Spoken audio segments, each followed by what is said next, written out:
All right, welcome back. We are, this is kind of a weird time. They've got our court schedule kind of messed up. Sometimes we like to have two judges per week, one for trial and one for plea, and then the next week, and then a couple of weeks off.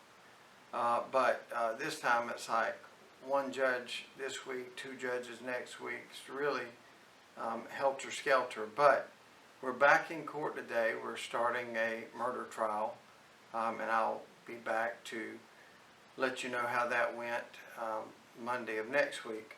Last week we had pleas in front of different judges, and one of them that I wanted to highlight for you today is a domestic violence plea.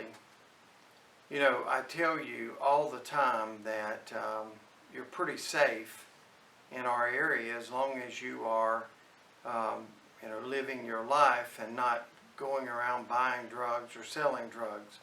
The one place that doesn't necessarily hold true is domestic violence. You know, if we could magically remove all heroin, all the meth, all the coke from the streets, you would see our caseload just plummet, and I would be happy to be out of a job. But instead of 10,000 cases, we'd probably have more like 2,000, maybe 1/5. The ones that would always remain would be domestic violence, because that is every state, every county, every community has domestic violence, and this has gone on for a long time. In South Carolina, it had culminated in a spot where we were the worst state for domestic violence deaths a few years ago, and then Governor Nikki Haley put aside a bill that gave, and the legislature complied and gave money to each circuit. There's 16 circuits. Horry and Georgetown are one of those. We're together as the 15th Judicial Circuit. But she gave a domestic violence prosecutor to each circuit, and the state funded that. And since that time, we're not where we hope to be, but we're a lot better off than we were. And we continue to work through that. We take domestic violence very seriously. This is a case of domestic violence that ended up pleading guilty last week. Dale Turner, 34 years old, of Myrtle Beach, shot his significant other 3 times,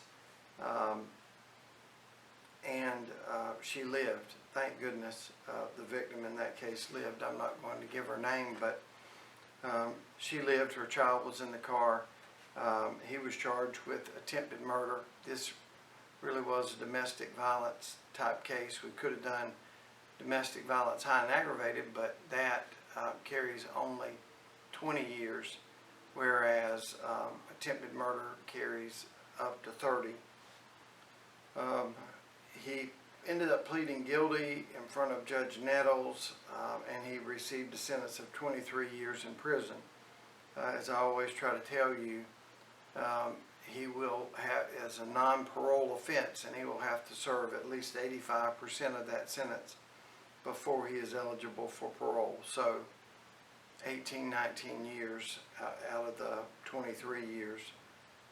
But it shows you that we are serious about domestic violence. Of course, the vast majority of domestic violence is pushing or pulling or hair pulling, that sort of thing, that could eventually rise to this level. But this is one of the worst, where he actually uses a handgun to shoot at his live-in. And of course, thank goodness that she lives. And a very important part to this is many times, if you are the victim of domestic violence,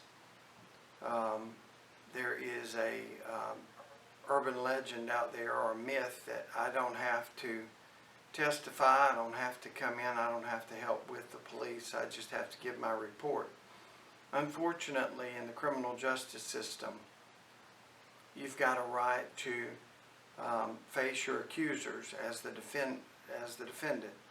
So you do have to help the state if we're going to have much of a chance of going forward.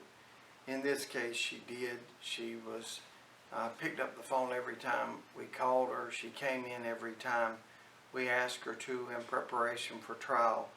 And the direct result of that is a 23-year sentence for her perpetrator. So hopefully we will be able to stop some of this domestic violence through some of the programs that we have in place with counseling on the front end, so that this doesn't happen in the future. But if it does, we're very committed to sending people away for a long time, and you know, ours was without recommendation. We were ready for trial. It was a good trial. You can't keep somebody from pleading guilty, and the judge also took it seriously and gave him some credit for a guilty plea, but also took into account the seriousness of shooting through a vehicle. I hope you have a great week, and we will be back to update you on this murder trial next Monday.